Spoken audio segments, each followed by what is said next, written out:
Good morning, and we are in section 21, sorry, not 21, 61. Time has flown. Sorry, I lost my place now. And we are in 61, verse 21. And we have just been, or the Lord has just kind of reasoned with them that it wasn't good to go on the Missouri River because it was dangerous for the most part. But he also said that if some felt that it was right, they could still do their journey that way, but the saints shouldn't come to Missouri or travel that way when they're immigrating or moving to Missouri. Is what I got, the general gist of it.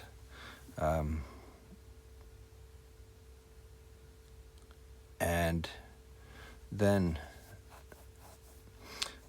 as he finishes off here, he says, I, the Lord, was angry with you yesterday, but mine anger is turned away, showing the Lord's ability to quickly forgive as we repent and turn to him. Wherefore, let those concerning whom I have spoken, which is basically Sidney Gilbert and W.W. Phelps, I believe. And just going up here, Gilbert and William W. Phelps, which seems to be, Gilbert's going to be doing a lot of the purchasing and things. He's going to be one of the bishops. He's got a lot of responsibility he needs to get back to. So he's saying, those concerned whom I have spoken should take their journey in haste. Again I say unto you, let them take their journey in haste. And it mattereth not unto me. Now, we mentioned this before, but the Lord is, again, mentioning things that it doesn't really matter. After a while, if it be that they fill their mission, whether they go by water or by land, let this be as it is made known unto them according to their judgments hereafter.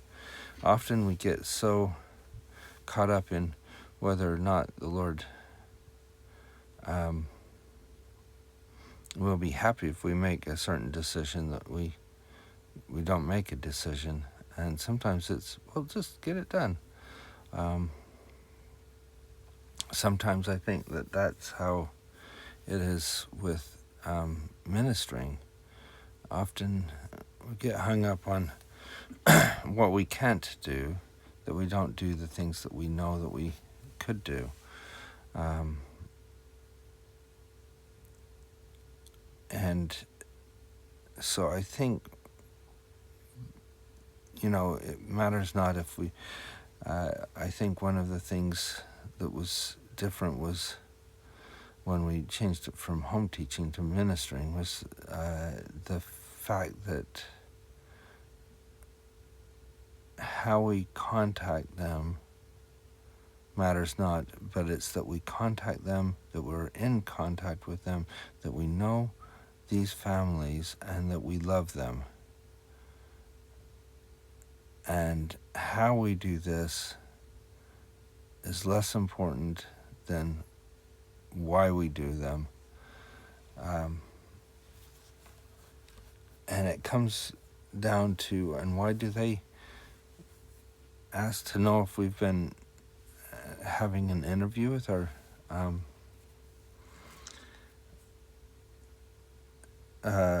Elders Quorum presidency? Because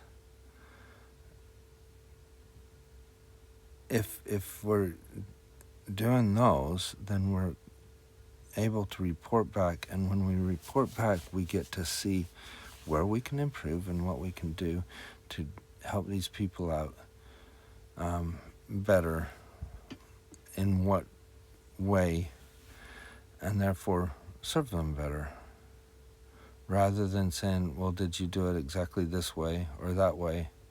How are these people? How can we help them better? Concentrating on the people and not whether or not you've read a message out of the ensign. You should be giving them messages, but the messages should be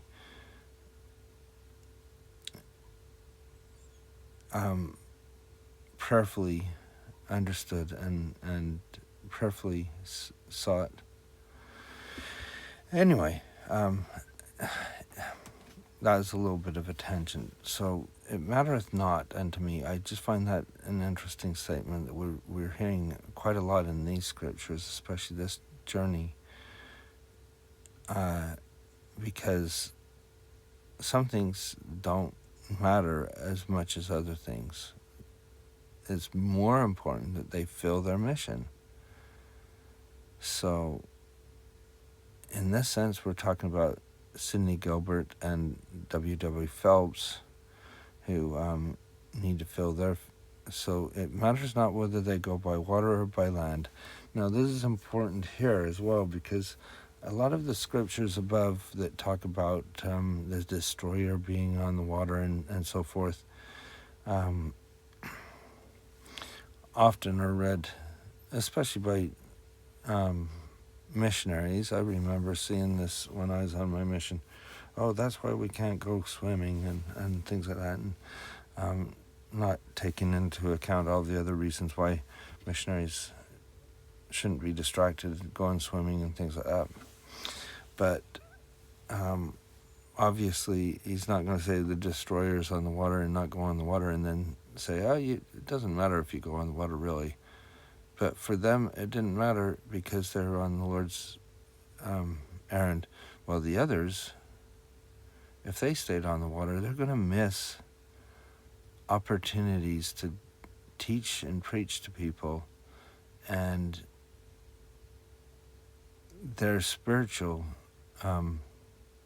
growth will stunt in itself anyway. So it would be bad for them to be on the water, whether it be physically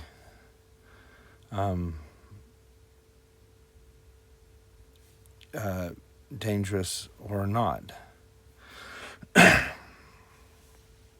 And then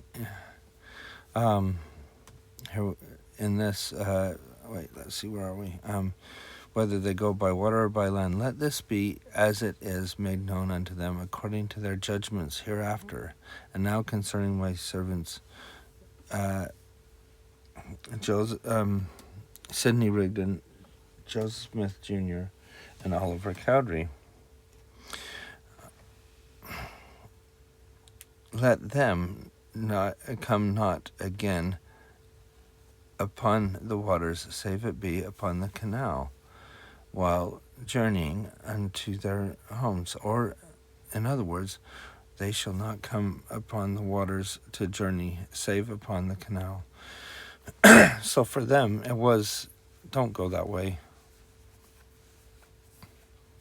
Behold, I, the Lord, have appointed a way. Sorry about that. For the journeying of my saints. And behold, this is the way, that after they leave the canal, they shall journey by land, inasmuch as they are commanded to journey, and go up unto the land of Zion. And they shall do like unto the children of Israel, pitching their tents by the way. And behold, this commandment you shall give unto all your brethren. Nevertheless, unto whom is given power to command the waters,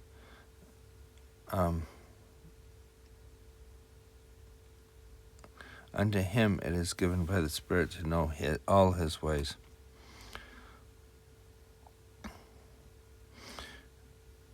Wherefore let him do as the Spirit of the living God commandeth him, whether upon the land or upon the waters, as it remaineth with me to do hereafter. I had to reread these several times, and I still can't, because it says him and his quite a lot. But I try to underline the way that I understand it. So someone who is commanded to, or who has been given power to command waters, to him it is given by the Spirit to know all his ways, the Lord's ways. Wherefore let him, the person who's given power, do as the Spirit of the living God commandeth him, whether upon the land or upon the waters, as remaineth with me to do hereafter. In other words, if they're following the Spirit, this is how I understand it. If somebody's following the Spirit and has that Spirit with them, then whether they go upon the lands or upon the waters, it doesn't matter if they're doing what, if they're following the Spirit. If they are listening to the Spirit and the Spirit says, yeah, take this river here, then you take the river.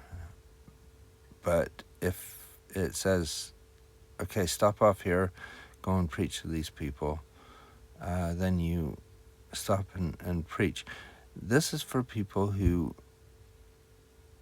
are listening to the Spirit. If you're listening to yourself and saying, well, I just want to get out of here, I want to go as fast as possible and get home, that's not what he's not saying. You can just do that. You need to listen to the Spirit. I hope that helps. I had to read it several times. And unto you is given the course for the saints, or the way the saints of the camp of the Lord to journey. So he's also not just given it as one that this is for just you guys. It's for how is the saints going to get to Missouri, and are they going to use the waterways, or are they going to use some other way? And he's saying, well, they should use some other way, and you will be able to help them because you've been that way.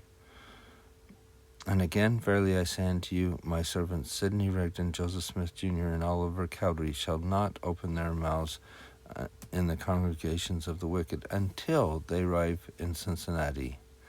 So they're given a specific order to get to Cincinnati. Basically, go quickly.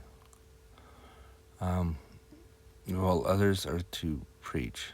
And in that place they shall lift up their voices against that people, yea, unto him whose anger is kindled against their wickedness, a people who are well nigh ripened for destruction.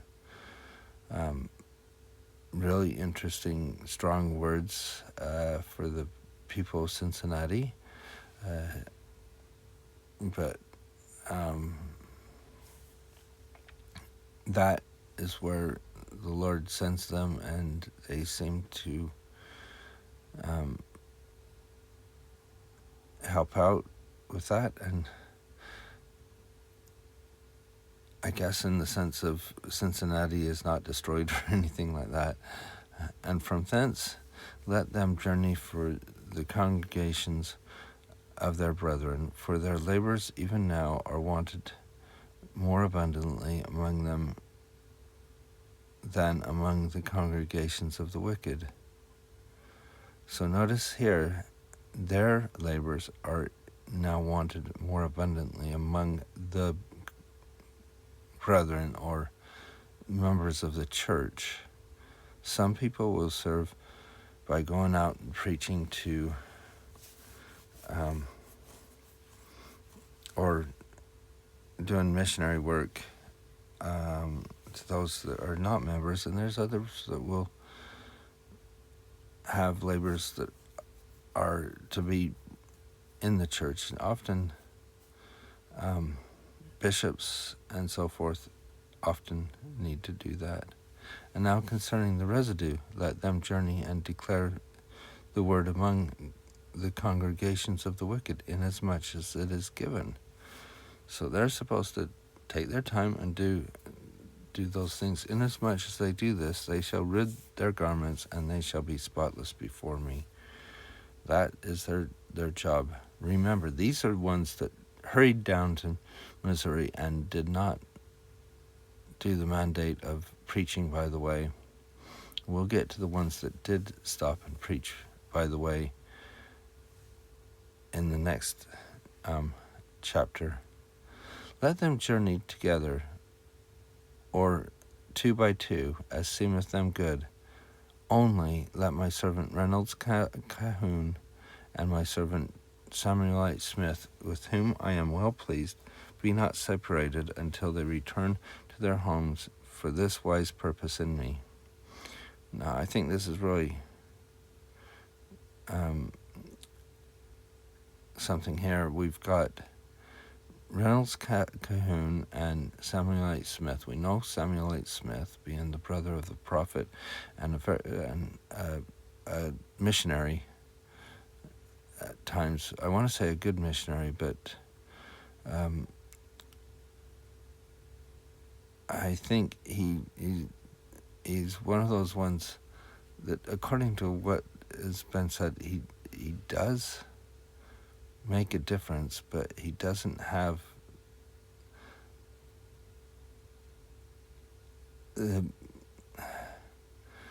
being able to talk to people as well as